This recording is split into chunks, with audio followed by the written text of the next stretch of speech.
আমি পল্লীমঙ্গল মাহির একাদশের ক্যাপ্টেনকে দু চার কথা বলার জন্য অনুরোধ জানাচ্ছি।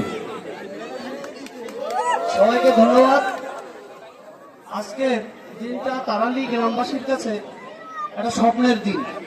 সাথে সাথেও আমরা সবাই ভারাক্রান্ত দুঃখে, কারণ আমাদের এই ক্লাবেরই জুনিয়র সদস্য এবং আমাদের ভাইপো রাজিবুল গাজী, তিনি দীর্ঘ 1 বছর ধরে ক্যান্সারের সাথে লড়াই করছিল। আজকে সে আমাদের ছেড়ে চলে গিয়েছে।